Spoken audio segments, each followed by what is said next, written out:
Bismillahirrahmanirrahim. Assalamualaikum warahmatullahi wabarakatuh. Alhamdulillahirabbil alamin wa bihi nasta'in ala umurid dunya waddin.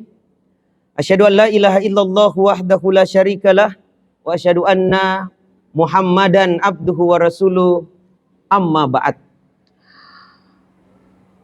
Bapak-bapak, ibu-ibu, hadirin jamaah pengajian rahimakumullah.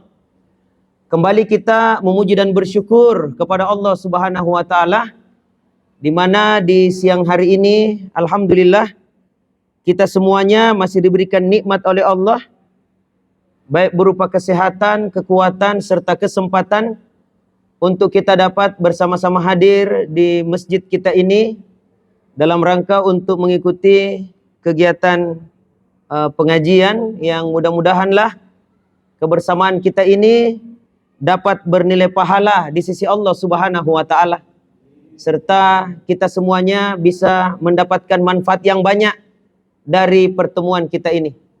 Apatah lagi dihadiri oleh petinggi-petinggi sekolah kita.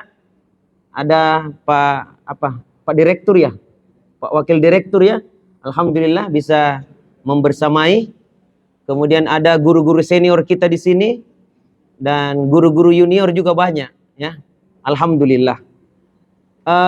Dan saya mohon maaf karena berada di depan bapak-bapak, ibu-ibu sekalian yang kapasitas ilmunya jauh lebih hebat daripada saya. Cuma inilah kami diminta untuk menyampaikan materi, jadi ya kita saling nasihat menasihatilah. Bapak Ibu hadirin yang sangat berbahagia, suatu ketika saya bertanya kepada siswa saya, apa tugasnya siswa? Apa tugasnya murid? Maka serentak mereka menjawab, belajar. Saya tanya guru-guru, apa tugasnya guru? Apa? Mengajar. Betul, mengajar.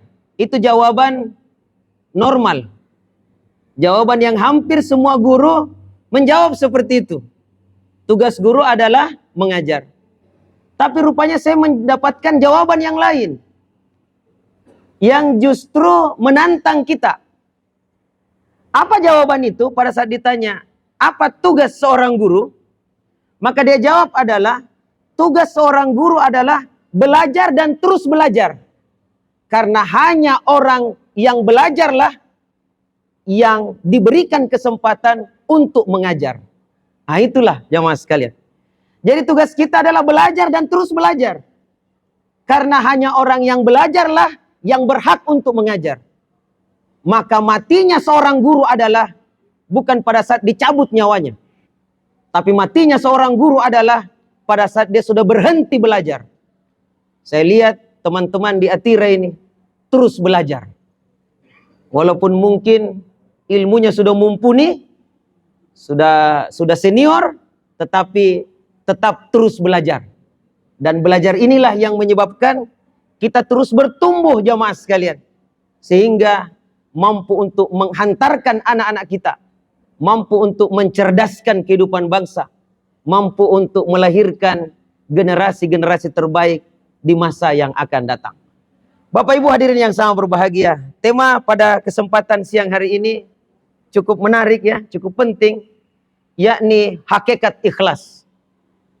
Dan betul kata moderator tadi atau MC, bahwa ikhlas ini memang sesuatu yang tidak gampang, tidak mudah.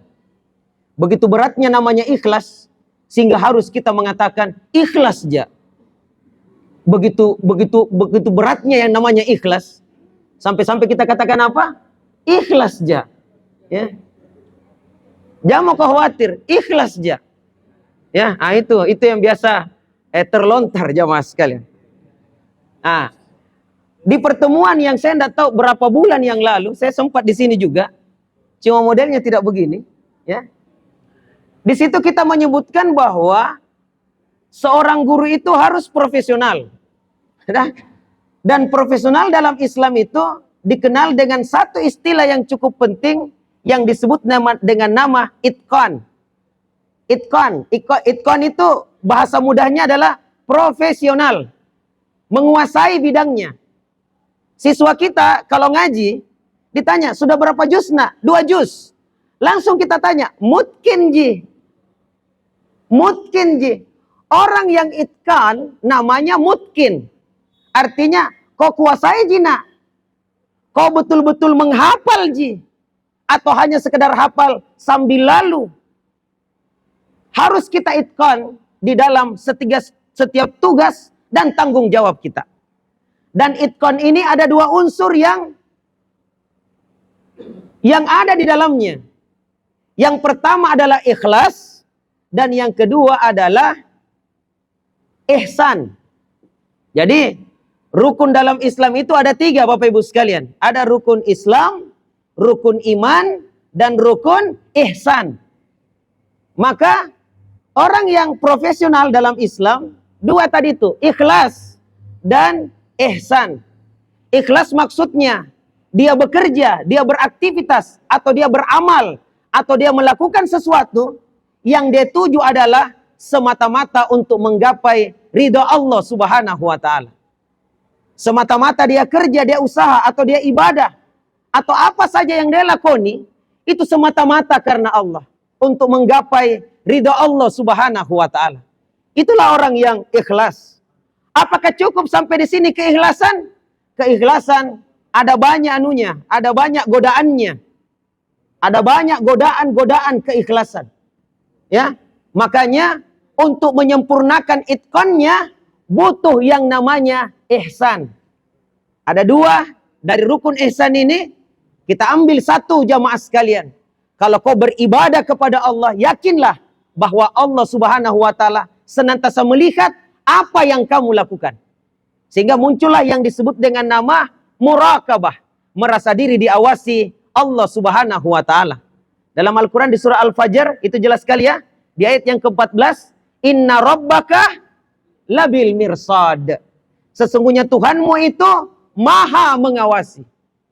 Maka luar biasa Bapak Ibu sekalian, kalau seorang guru mempunyai 2 ini, ikhlas dalam kerja, ikhlas dalam beraktivitas, dan senantiasa merasa diri diawasi Allah Subhanahu wa taala, maka akan muncullah jamaah sekalian seorang guru yang kerja dengan antusias, kerja dengan semangat yang tinggi.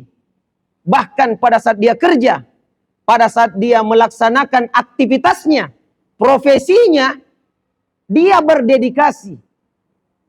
Jamaah sekalian yang sangat berbahagia, inilah coba untuk kita hubungkan ya, antara ikhlas dengan semangat kerja itu.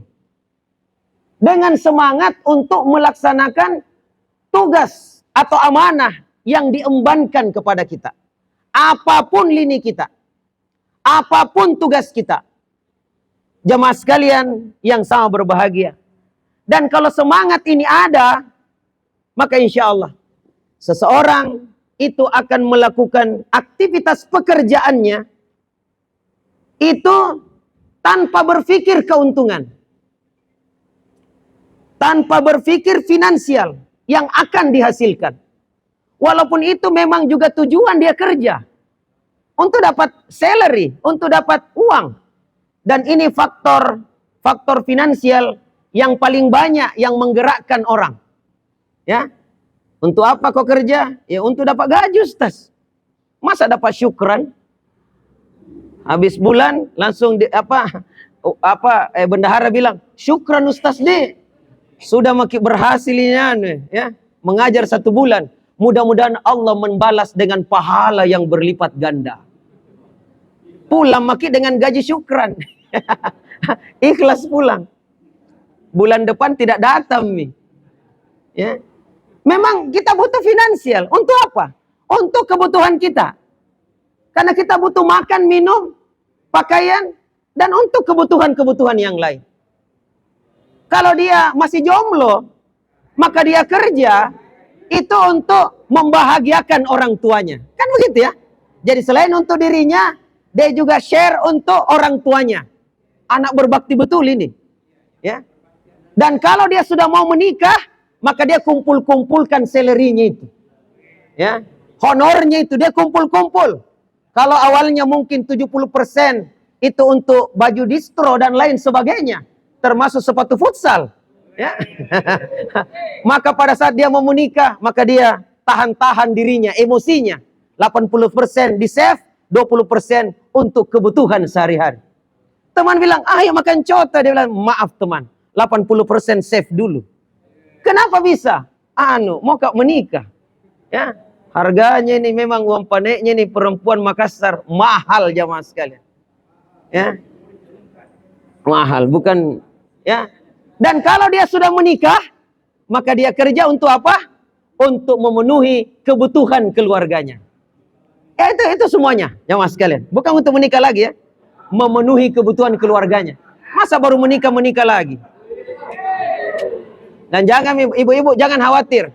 Kalau ada bapak-bapak suka bicara tentang nikah, tidak jadi itu. Mereka yang suka cerita tentang poligami hanya berkutat di tiga tempat. Ya, teorina, narasina, caritana. Saya tambah satu, tena butina. Yang masalah yang diam-diam jamaah sekalian. Dan survei membuktikan memang begitu. Yang diam-diam, bahaya. Jadi kalau masih cerita aja bapak-bapak, jangan makin khawatir. Dia termasuk golongan isti, ya. Suami takut istri jamaah sekalian. Nah, saya lanjutkan. Jadi, mereka kerja semata-mata karena Allah. Bukan untuk mendapatkan keuntungan duniawi. Itulah orang yang ikhlas. Itulah orang yang ikhlas. Jadi tujuannya adalah ridha Allah Subhanahu wa taala, pahala di sisi Allah. Adapun kalau dia mendapatkan upah, gaji dari apa yang dia usahakan, dia anggap itu bonus saja di dunia. Adapun intinya adalah nanti di akhirat kelak. Jadi dia bukan kerja asal-asalan. Dia kerja dengan sepenuh hati. Bukan tujuan utamanya untuk mendapatkan gaji, bukan. Tetapi tujuannya adalah semata-mata untuk mendapatkan pahala di sisi Allah Subhanahu wa taala. Sehingga disebutlah innamal a'malu bin niat. Amal itu tergantung daripada niatnya. Orang yang kerja seperti ini, orang yang ikhlas seperti ini, terkadang kita lihat dia kerja kayak tidak masuk di akal. Dia kerja sampai lembur. Dan pihak kantor mengatakan, tidak ada itu anunya, tambahan gajinya lembur. Dia bilang, tidak apa-apa Pak. Karena saya bukan kerja untuk itu. Saya ingin menyelesaikan pekerjaan saya. Saya ingin menyelesaikan apa yang ditugaskan kepada saya. Maka dia kerja luar biasa, kuatnya, kerasnya. Ini jamaah sekalian. Dan hebatnya orang-orang seperti ini, karena dia kerja ikhlas semata-mata karena Allah, maka dia kerja seakan-akan tidak bekerja. Karena dia jadikan ini adalah merupakan bahagian daripada kehidupannya. Dia kerja seakan-akan tidak bekerja. Dan dia tidak jadikan ini sebagai beban. Mau ambil contoh. Banyak sekali guru-guru seperti ini. Ikhlas, Masya Allah. Saya akui guru-guru semacam ini. Contohnya. Itu kalau malam hari, dia berdoa. Ya Allah, cepatkan pagi ya Allah. Saya ingin berjumpa dengan siswa saya. Saya ingin wah itu luar itu. Tapi guru yang tidak ikhlas gampang Ji. Ada juga doanya. Ya Allah, panjangkan malam ini ya Allah. Karena besok kelas yang saya hadapi ya Allah, ya Allah.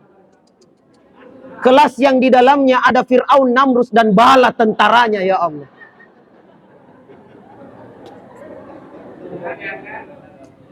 Guru yang ikhlas tidak ada jadi atira ya. Saya rasakan itu. Ada dulu Pak jurusan IPA IPS. Kalau kita diminta untuk mengajar jurusan IPA atau IPS, rata-rata pilih IPA. Rata-rata pilih IPA. Kenapa kau pilih IPA? Dia bilang apa? Semangat belajar Pak Askar. Anak-anaknya cerdas. Kenapa tidak IPS? Itu yang masalah Pak Askar.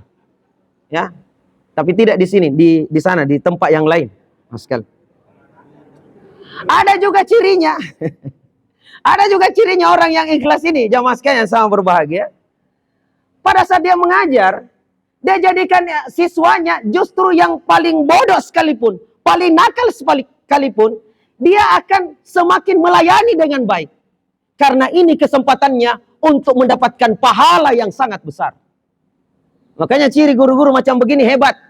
Dia selalu tanya kepala sekolah, mana ke kelas yang paling nakal, Pak? Paling bodoh, paling tidak mau masuk, guru di dalam. Dia bilang, ada Jide, sini mau kok. Ya, pas masuk, wah, luar biasa nakalnya anak-anak sekalian. Dan pada saat dia hadapi anak-anak semacam itu, dia bilang apa? Inilah tantangan untuk saya. Inilah tantangan. Maka dia akan berusaha untuk bagaimana anak-anak yang tidak tahu ini menjadi tahu. Anak-anak yang kurang akhlak ini menjadi berakhlak. Anak-anak yang tidak taat ibadah menjadi taat ibadah. Dan disitulah kebahagiaan spiritual yang dia rasakan. Pada saat anak-anak yang dia bina ini mampu menjadi generasi-generasi yang baik. Saya kadang bilang jamaah sekalian, guru itu tidak ada itu anak-anak bodoh. Yang ada adalah seorang murid, ya, tidak ada itu murid yang bodoh. Yang ada adalah seorang murid yang belum menemukan seorang guru yang mampu melejitkan potensi daripada murid itu. Makanya pertemukanlah anak-anak kita, murid-murid kita dengan guru-guru yang dapat melejitkan potensi daripada anak-anak. Karena ada juga guru datang jamaah sekalian, hanya sekedar gugur kewajiban. Setelah ngajar dia bilang, peduli setan. Mau ngerti atau tidak terserah. Yang penting habis bulan dapat gaji. Ya, ada banyak begitu. Guru yang lain tidak ada di Atira sini. Ya, yang ada di sini adalah semangat ngajar yang tinggi, semangat berkorban, semangat berjuang, menghantarkan anaknya kepada prestasi yang gemilang dan utama. Nah, jamaah sekalian, guru yang punya ikhlas dan ihsan ini, mereka menyenangi pekerjaannya. Mereka menyenangi profesinya. Bahkan dia menikmati profesinya itu. Bukan sebagai beban. Jadi kalau ada yang suka menokok-nokok, moro-moro tiap hari, berhenti kau jadi guru. Karena kerjamu hanya ketemu dengan siswa dan teman-teman guru. Sedikit-sedikit selalu protes. Kenapa ke AC-nya ini? Kenapa ke WC-nya ini? Ya, kenapa kah? Kenapa kah? Kenapa kok? Sekali. Berhenti mako, karena banyak orang yang mau. Ya, nikmati. Siapa suruh kau pilih pekerjaan ini? Nikmati. Ya, sama seperti kalau kita menikah. Nikmati itu istri. Nikmati itu suami. Siapa suruh kau pilih dia? Kalian akan sakinah, mawaddah, warahmah. Senangi pasanganmu. Nikmati bersama dengan dia. Hidup bersama. Kalau perlu, jangan hanya sehidup semati, tapi sehidup sesurga. Nikmati. Siapa suruh kau pilih dia? Hidup kan pilihan. Sebelum menikah silakan pilih-pilih. Tapi kalau sudah memilih, tanggung konsekuensinya. Berani makan yang pedis, berani kepedisan. Berani makan nangka, berani kena getahnya. Berani melamar anak gadisnya orang, harus juga berani untuk menerima dia apa adanya. Lebih dan kurangnya, mohon dimaafkan. Bahagia Anda. Jadi kalau sudah menikah, tidak boleh lagi ada istilah membanding-bandingkan, memilih-milih, andaikan di. Andaikan apa? Berhenti kau memilih-milih, membanding-bandingkan. Terima dia apa adanya. Ya, sama juga dengan kita memilih profesi sebagai guru. Banyaknya profesi yang lain. Kenapa kau pilih guru? Konsekuensi menjadi guru apa? Kan gitu. Konsekuensinya adalah nikmatilah pilihan Anda itu. Nah, kalau Anda merasa tersiksa dengan profesi Anda, berhenti cepat. Berhenti. Cari profesi yang Anda senangi, yang Anda nikmati kalau berada di dalamnya. Begitu jamaah sekalian.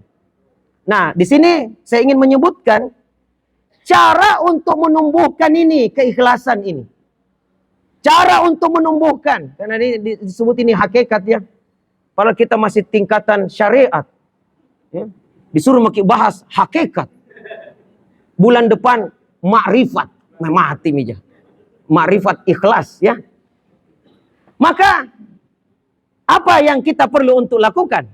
Yang pertama jamaah sekalian. Ini motivasi juga untuk diri saya ini sebagai guru. Yang kadang juga terlalai. Apa itu?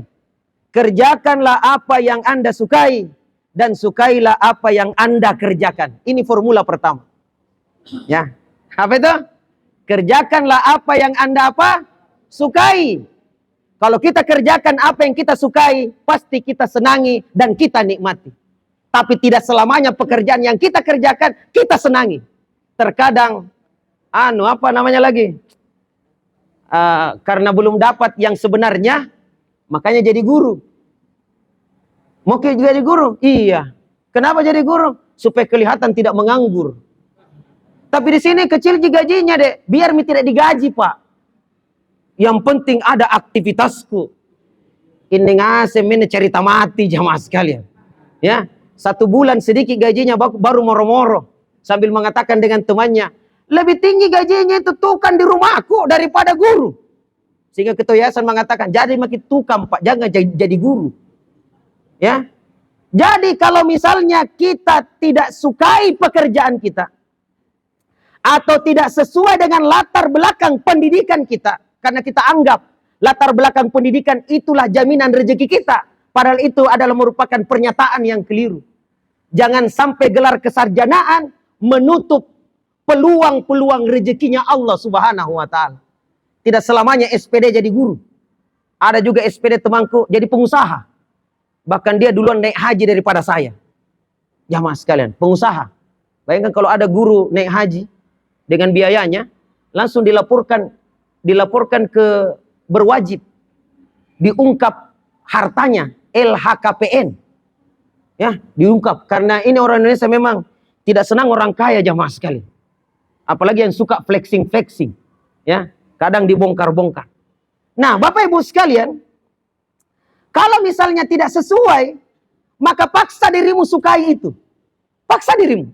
Karena terkadang kalau tidak sesuai dengan apa yang kita inginkan, tetapi kita berada di situ dan pelan-pelan kita belajar untuk menyukainya, suatu ketika apa yang kita tidak sukai justru menjadi bahagian daripada kehidupan kita. Dan kalaupun misalnya tidak sampai selesai tugas kita itu, dan kita berpindah pada tugas yang lain, kita sudah mengabdikan diri kita dengan sebaik-baiknya di tempat di mana kita mengabdi di tempat tersebut. Makanya paksa diri kita untuk menyukai apa yang menjadi profesi kita sekarang ini. Ini Bapak Ibu hadirin yang sama berbahagia. Kemudian yang berikutnya adalah nikmati dan syukuri pekerjaan kita. Nikmati dan syukuri pekerjaan kita. Kitalah yang memilih pekerjaan ini. Maka bertanggung jawablah untuk menyenangi dan menikmatinya. Kita yang pilih sebagai guru, jamaah sekalian. Kemudian yang berikutnya, untuk bisa kita sukses di dalam aktivitas kita, dalam melaksanakan profesi kita, itu bukan hanya sekedar bakat. Bukan hanya sekedar keterampilan jamaah sekalian. Bukan hanya sekedar bakat bawaan. Tetapi juga butuh latihan dan latihan. Maka kalau kita ingin sukses dalam pekerjaan kita, maka teruslah berlatih. Kombinasikanlah jamaah sekalian antara bakat yang Allah Subhanahu wa Ta'ala berikan kepada kita dengan latihan yang berulang-ulang. Terus, jamaah sekalian. Sehingga suatu ketika nanti guru-guru Atira sudah menjadi guru yang sangat profesional. Ya, Bapak Ibu tahu tidak? Salah satu di antara penyebab siswa-siswi kita senang diajar oleh kita gurunya, itu karena gurunya itu menguasai materi pelajarannya. Menguasai. Guru-guru saya dulu waktu SMA, itu yang menginspirasi saya. Enaknya jadi guru, deh. Karena beliau kalau masuk ngajar matematika, fisika, itu tidak bawa buku, Pak. Hanya bawa absen. Dengan kunci motornya. Yang kalau kita tidak tahu jawab, nakatok pakai kunci itu. Dan kalau dia terangkan, luar biasa. Tidak pakai buku. Dan saya coba itu. Guru matematika saya coba. Saya tidak bawa buku. Nak, silakan buka, nak. Bab 2 halaman sekian. Bagian kanan atas ya. Ya, dua baris setelah dari atas itu. Kayak Ustadz Adi Hidayat jamaah sekali. Anak-anak bilang, wih jagonya guruku. Bagaimana caranya? Saya tidak jago. 20 tahun ku ajar itu buku. 20 tahun jamaah sekali. Bagaimana caranya? Jadi, banyak latihan dan latihan. Suatu ketika, kita sudah expert di bidang kita. Teman-teman guru yang tidak bawa buku di kelas, itu diakui dengan siswa. Tapi kalau bawa buku, ya sudah ada bukunya. Dia memang tidak suruh anak-anak untuk menulis itu buku. Tapi dia pakai laptopnya, sorot pakai LCD, ya PDF-nya yang dia kasih muncul, baru dia suruh anak-anak tulis nak. Saya bilang ini kurang ajar betul ini guru-guru macam begini. Ya. Jadi kuasai materi Anda jamaah sekalian. Dan itu hanya bisa kita dapatkan lewat latihan dan latihan. Latihan dan latihan. Dan inilah kesempatan kita untuk terus berlatih. Untuk terus membangun kapabilitas kita jamaah sekalian. Sehingga mampu untuk menjadi yang terbaik. Dan ingat, tidak ada orang menjadi profesional itu dengan cara yang instan. Tetapi mereka senantiasa berlatih dan berlatih. Bekerja dan bekerja keras sampai mereka ahli di bidangnya. Jadi, kalau guru matematika, ahli di bidang matematika. Guru bahasa Inggris, ahli bahasa Inggris. Guru apa saja, dia ahli di bidangnya. Kalau dia seorang driver, dia ahli sebagai driver. Ya, kalau dia seorang tata usaha, dia ahli di bidangnya. Pokoknya, apapun lini kita, jadilah ahli di bidang kita masing-masing. Dan untuk mendapatkan itu, tidak ada jalan lain. Kecuali latihan dan latihan, kerja keras dan kerja keras. Kalau kita sudah dapatkan itu bertahun-tahun, berulang-ulang, maka kita akan nikmati pekerjaan kita. Sesulit apapun, kita katakan apa? Kecil di sini. Setiap orang ketemu kita, orang akan mendapatkan langsung solusinya. Jadi setiap ketemu, wih selesai masalah. Padahal belum diselesaikan. Kenapa? Karena mukanya muka solusi. Ada juga teman, mukanya muka masalah jamaah sekalian. Kita punya masalah, ketemu dengan dia, masalah tak bertambah kali lipat. Jadi, ada kan orang begitu. Kita ada masalah, kita datang karena dia sudah tua begitu ya. Wih, sudah apa lagi namanya? Senior ya, senior. Sesepuh. Sesepuh sebenarnya nama lain tua jamaah sekalian ya. Itu bahasa halus saja. Maka kita datang. Pak, minta maaf ini Pak. Minta maaf Pak. Sambil kita urut-urut kita punya kaki. Minta maaf Pak. Saya punya masalah ini. Apa masalahmu dek? Begini Pak. Saya masalahku ini. Wih, dek. Saya juga sama dengan kau dek. Bahkan lebih susah saya daripada kau dek. Kita yang datang minta solusi bilang apa? Menyesal saya ketemu dengan dia. Mestinya saya dapat solusi, tapi saya dapat masalahnya lagi dia. Itu jamaah sekali. Jadi, profesional lah. Jadilah sumber solusi. Setiap Anda masuk ke kelas, anak-anak langsung mengatakan, Alhamdulillah, datang lagi guru hebat kita. Guru solusi. Bukan membuat susah anak-anak. Karena ada juga guru begitu, bikin susah anak-anak. Bahkan belum ketemu gurunya, malam-malam. Dia lihat roster, kiamat besok. Dia cari jalan supaya sakit. Dan kalau dipaksa orang tuanya, bohong-bohong kok. Terpaksa dia datang. Sambil berdoa, sakit lalu guruku. Dan kalau sakit gurunya, mati lalu kok. Ya na'udzubillahi min dzalik. Ya, kenapa? Karena guru ini bikin susah. Tahu guru yang hebat? Guru yang kedatangannya sangat-sangat ditunggu anak-anak. Bukan hanya ditunggu. Kalau dia datang, anak-anak bergembira. Hore! Guru andalan datang. Dan kalau dia tidak ada, anak-anak bersedih dalam satu hari itu. Dan dia WA gurunya. Di mana Pak? Kenapa kita datang hari ini? Tidak ada semangat kami belajar Pak selama 8 jam. Karena tidak bertemu dengan Bapak. Itu guru hebat itu. Guru bermasalah adalah kalau dia datang, gelisah anak-anak. Dan kalau dia tidak datang, anak-anak bilang apa? Alhamdulillah. Ya, panggil guru BP. Dia bilang temannya, kau tidak tahu makna kemerdekaan. Inilah yang banyak jadi masalah. Ya, jadilah guru-guru yang disenangi anak-anak. Jadilah guru-guru yang menginspirasi jamaah sekalian. Bagaimana caranya Ustaz? Semua kita ini awalnya dari nol. From zero. Waktu kita mengajar, sehebat-hebatnya Anda hari ini sebagai guru. Expert di bidangnya. Waktu kita mengajar pertama kali, gemetar juga. ya, keringat juga, ya. Bahkan itu guru PPL, waktu kita PPL dulu, karena tidak ada namanya LCD, itu karton kita mainkan, kita tulis baru kita tempel. Hebatnya, itu awal-awalnya. Sampai dengan kita mampu menguasainya. Jadi teman-teman, ya, ketahuilah bahwa tidak ada keberhasilan didapatkan secara instan. Tidak ada profesional kita dapatkan secara instan, harus kita terus usaha dan usaha, jamaah sekalian. Kemudian yang berikutnya, selalu berprinsip saya bisa karena biasa. Jangan berlindung di balik kata-kata saya tidak punya bakat, saya tidak punya pengalaman. Ini sudah nasib saya, takdir memang kejam. Tidak boleh, jamaah sekalian. Yang ada adalah saya mampu, saya bisa karena saya membiasakan diri saya. Jamaah sekalian yang sama berbahagia, kemudian cintailah setiap pekerjaan Anda, nikmatilah, fun and enjoy, bersenang-senanglah, dan jangan jadikan pekerjaan itu sebagai beban.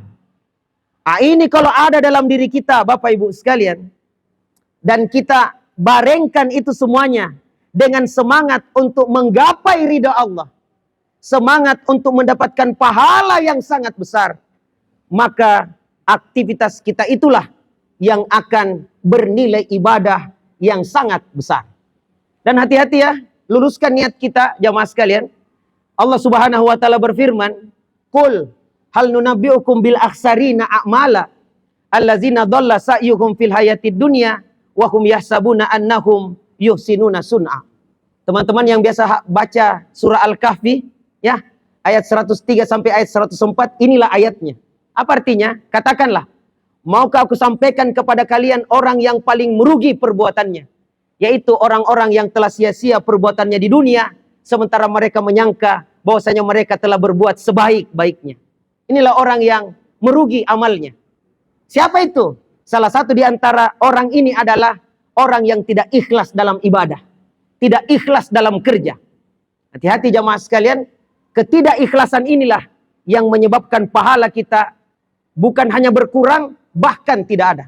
Dan begitu banyak aktivitas keseharian kita, kita tidak mendapatkan apa-apa dari aktivitas kita itu, kecuali capek saja, tidak dapat pahala, karena di dalamnya kita tidak tanamkan niat yang ikhlas semata-mata karena Allah.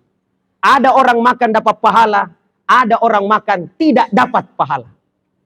Ada orang mengajar dapat pahala, ada orang yang mengajar tapi tidak dapat pahala. Tergantung daripada niatnya, dan dia ikhlaskan niatnya semata-mata karena Allah. Dalam ayat Allah berfirman, diberikan contoh kepada kita, amalan yang tidak mendapatkan pahala disebabkan karena tidak adanya keikhlasan di dalamnya. Allah Subhanahu wa taala berfirman, "Ya ayyuhallazina amanu la tubtilu sadaqatikum bil manni wal adza kallazi yunfiqu malahu ria'an nas." Wahai orang-orang yang beriman, jangan kalian hapuskan pahala sedekah kalian dengan sering menyebut-nyebutnya dan menyakiti perasaan si penerima seperti orang yang riak kepada manusia. Cukuplah doa iftitah kita yang menguatkan keikhlasan kita.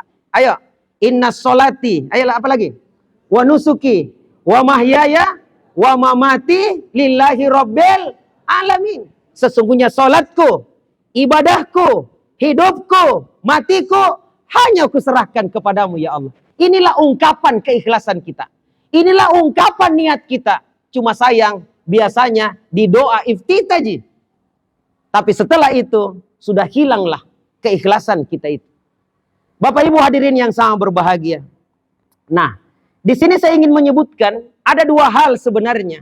Kalau ikhlas ini ada dalam diri kita. Yang pertama adalah, akan muncul yang namanya integritas. Dan yang kedua, akan ada dalam diri kita semangat untuk berdedikasi. Nah, dua hal ini yang saya coba sampaikan di hadapan Bapak Ibu sekalian.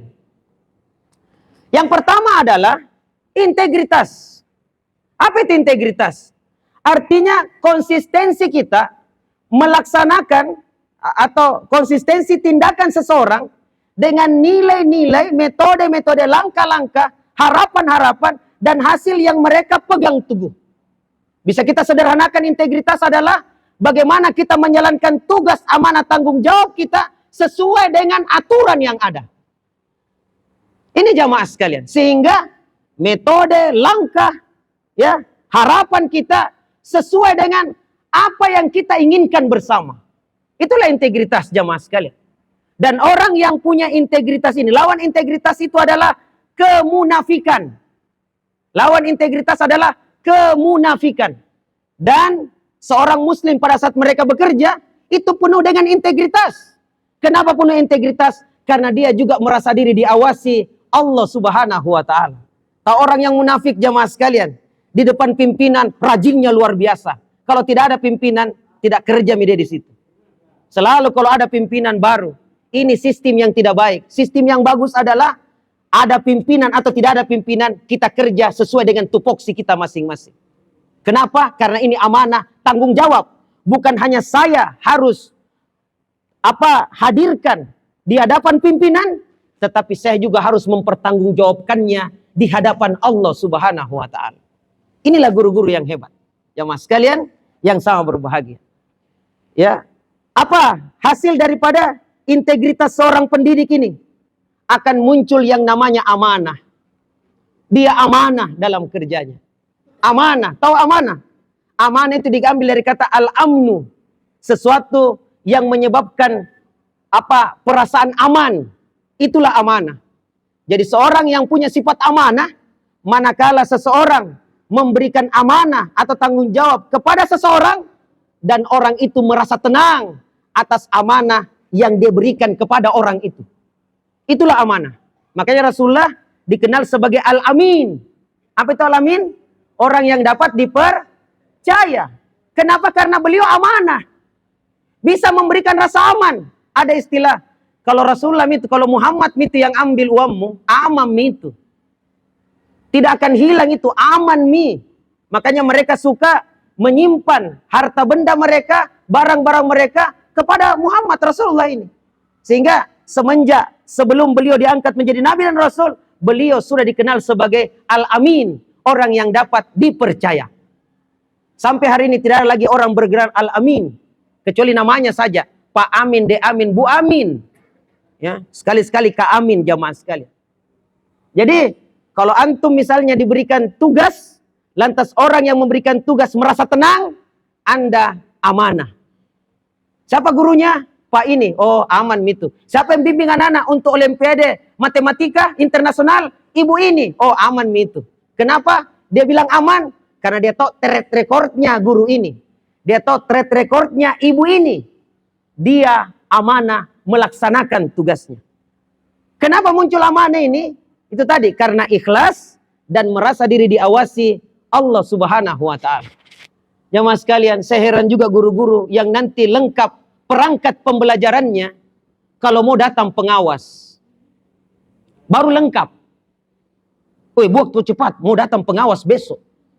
Akhirnya dia download ya, cilakanya lupa dia rubah nama kabupatennya.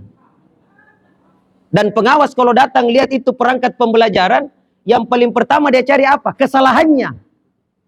Dek, di mana ini dek sebenarnya? Kota Makassar, Pak. Kenapa Sidoarjo di sini? Makanya kalau ATM yang bagus, ambil tiru modifikasi. Nah, ini jamaah sekalian. Amanah. Yang kedua apa? Jujur. Jujur dalam melaksanakan tugas. Jujur jamaah sekalian. Tidak kucing-kucingan. Melaksanakan tugas dengan baik, dengan kejujuran. Rasulullah mengatakan, inna sidqa yahdi ilal bir, wa innal birra yahdi ilal jannah. Sesungguhnya kejujuran itu akan membawa pelaku kejujuran itu kepada kebaikan yang banyak. Dan kebaikan yang banyak itulah yang akan menghantarkannya masuk ke dalam surga. Jadilah guru-guru yang jujur jamaah sekalian. Jujur dalam memberikan tugas anak-anak. Bukan untuk menyiksa anak-anak, tapi memang tujuannya adalah bagaimana anak-anak bisa paham dari materi yang kita sampaikan kepadanya. Karena ada juga guru balas dendam. Nih jamaah sekalian, jujur dalam memberikan nilai. Jujur, bukan karena seringnya datang orang tuanya kasih apa-apa dengan kita. Setinggi itu nilainya. Kenapa? Hampir tiap hari dia bawa nasi ani nih, makan siang. Jangan jamaah sekali. Jujur, ya.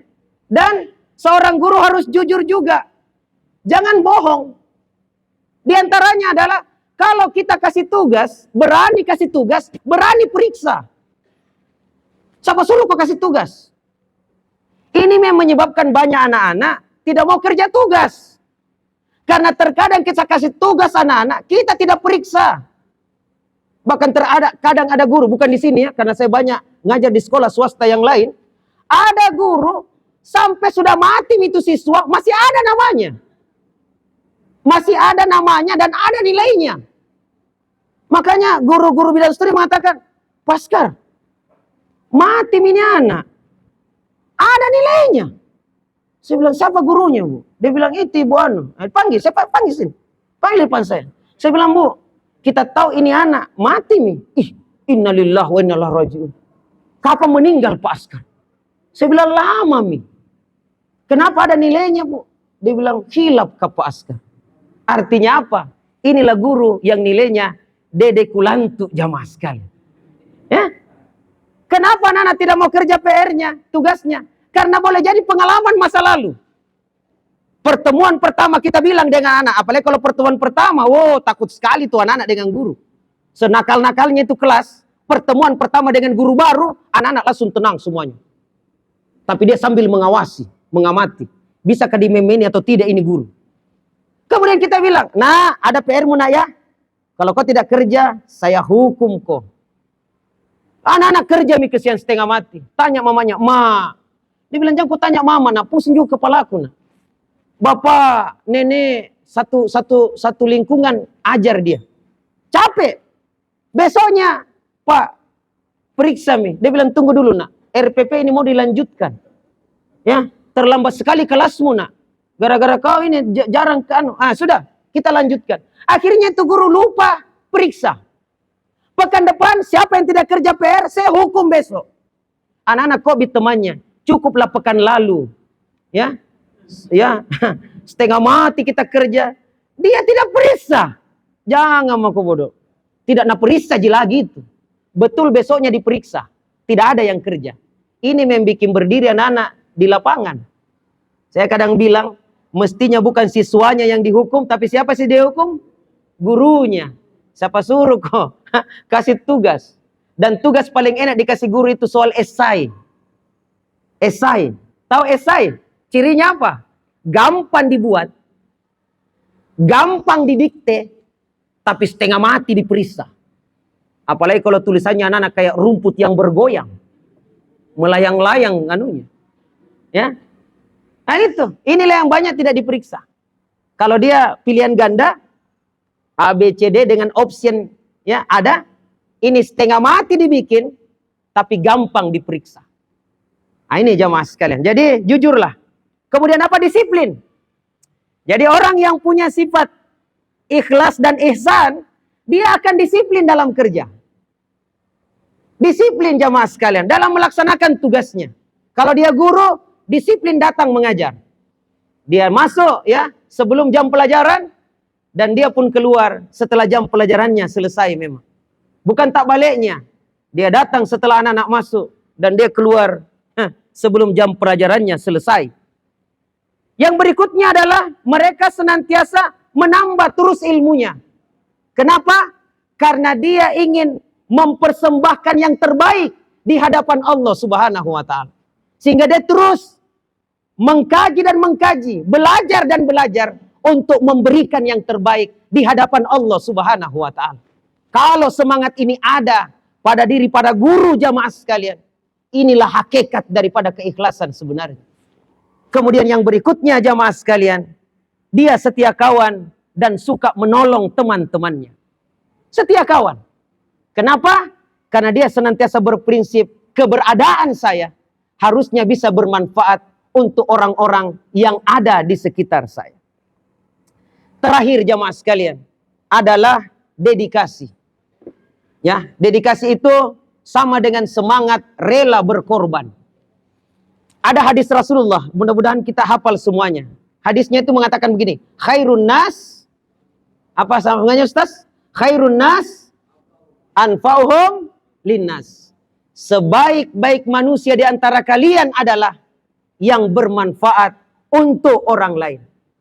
Saya baca bukunya Anthony Robbins, dari 6 kebutuhan manusia, rupanya kebutuhan yang paling tinggi yang keenam adalah berbagi. Selalu ingin bermanfaat untuk orang lain. Ya. Bagaimana maksudnya itu? Bermanfaat, jamaah sekalian. Semangat berdedikasi. Semangat berdedikasi. Jadi kalau guru memiliki dedikasi yang tinggi, maka luar biasa pencapaian yang kita dapatkan di sekolah ini. Apa dedikasi itu? Dedikasi itu adalah merupakan pengertiannya adalah mempersembahkan yang terbaik. Bahkan ada yang menyebutkan pengorbanan tenaga, pikiran, waktu demi keberhasilan suatu usaha atau tujuan yang mulia. Ada juga yang menyebut pengabdian untuk melaksanakan cita-cita yang luhur dan diperlukan adanya suatu keyakinan yang teguh. Pelayanan yang terbaik untuk lingkungannya atau menjunjung tinggi komitmen tanpa mengingkari janji dan tidak akan melukai orang lain. Pencapaian atas prestasi pengabdian, kesetiaan pada lembaga, berjasa pada negara maupun menciptakan karya yang dapat bermanfaat atau cara kreatif untuk memecahkan permasalahan dalam tugasnya dengan penuh tanggung jawab. Itulah orang yang mempunyai dedikasi yang tinggi. Selalu rela berkorban. Selalu, setiap dia keluar dari rumah, selalu dia bertanya pada dirinya, apa yang diri saya ini bisa bermanfaat untuk orang lain. Bermanfaat untuk sekitar. Bukan kebalikannya, apa yang saya bisa ambil di sekitar saya. Ya, apa sinonim dedikasi? Sinonimnya adalah pengabdian, pengorbanan, persembahan, sumbangan, sumbangsi, komitmen, kesetiaan. Itu sinonim daripada dedikasi. Pengabdian, di sana ada pengabdian, dalam pengabdian ada pengorbanan, dalam pengorbanan kenapa dia berkorban? Karena dia ingin memberikan persembahan yang terbaik. Kenapa dia ingin memberikan persembahan yang dan bagaimana caranya? Dia inginkan dirinya ada sumbangsih di dalamnya. Dan tentunya dia melakukan semuanya itu karena ada komitmen yang tinggi untuk keberhasilan bersama serta kesetiaan. Apa indikator dedikasi, jamaah sekalian? Ini merupakan pasokan energi yang berlimpah. Kesediaan untuk berkorban dan selalu ingin memberikan yang terbaik. Jadi kalau Anda seorang guru, Anda tata usaha, Anda cleaning service atau apa saja, Anda berdedikasi manakala Anda ingin memberikan yang terbaik terhadap lembaga kita, terhadap yayasan kita, terhadap perguruan kita, jamaah sekalian. Nah, kemudian apa ciri-ciri orang yang berdedikasi? Yang pertama adalah mereka bangga, merasa bangga dan cinta terhadap pekerjaannya. Itu yang pertama. Jadi dia bangga dan cinta terhadap pekerjaannya. Yang kedua, antusias dalam kerja. Antusias dalam kerja. Jadi dia kerja dengan antusias, dengan semangat. Jam kami lagi, alhamdulillah. Wah, kelas bagus ini yang saya masuk. Semangat dia, antusias. Setiap ada telepon, oh, assalamualaikum, ada yang bisa saya bantu? Semangatnya tinggi. Antusias, jamaah sekalian. Antusias. Kemudian yang berikutnya adalah memiliki sikap melayani. Selalu ingin melayani. Apa yang saya bisa bantu? Keberadaannya ingin bermanfaat. Saya ingatkan Bapak Ibu sekalian, sebenarnya kita lembaga pendidikan ini, tugas utama kita sebenarnya hanya melayani. Melayani siapa? Melayani siswa, melayani orang tua. Kalau yayasan tugasnya melayani para guru. Ya, layani orang dengan baik. Kalau kita layani orang dengan baik, maka keuntungan dari pelayanan itu akan berpulang kepada diri kita. Sama contoh kalau kita baca ayat ya, bersyukur. Wa may yashkur fa innama yashkuru li nafsi. Siapa yang bersyukur, maka sebenarnya kesyukuran itu adalah untuk dirinya. Sama persis dengan melayani. Kalau kita seberapa besar Anda melayani orang lain, maka sebesar itu pula lah balikan daripada pelayanan kita itu. Makanya di sekolah layani orang. Kalau kita guru, layani siswa. Kalau kita yayasan, layani guru. Kalau kita cleaning service, layani ya lembaga kita, layani. Jadilah pelayan. Jamaah sekalian yang sama berbahagia. Ya. Jadi itu. Kemudian apa lagi? Menyelesaikan pekerjaan sebelum deadline. Memiliki komitmen yang tinggi. Berani mengambil resiko. Tidak mudah putus asa dan seterusnya. Bukti jika ada dedikasi. Apa itu? Yang pertama, loyalitas yang tinggi. Loyal. Yang kedua, menjalankan SOP dengan baik dan benar. Standar operasional prosedur dengan baik dan benar. Yang ketiga, menjalankan semua tugas dengan tanggung jawab dan benar dalam melaksanakannya. Menjaga performa sesuai kualitas yang diharapkan, mampu memenuhi dan melampaui target yang ada, serta totalitas di dalam kerjanya. Ini jamaah sekalian yang sama berbahagia, hal-hal yang penting untuk saya sampaikan ya di kesempatan siang hari ini. Mudah-mudahan ada manfaatnya dan mudah-mudahan Allah Subhanahu wa taala memudahkan kita semuanya di dalam kebaikan. Saya ambil kesimpulan jamaah sekalian, marilah kita kerja dengan ikhlas, dengan sepenuh hati, semata-mata mengharapkan pahala di sisi Allah Subhanahu wa taala.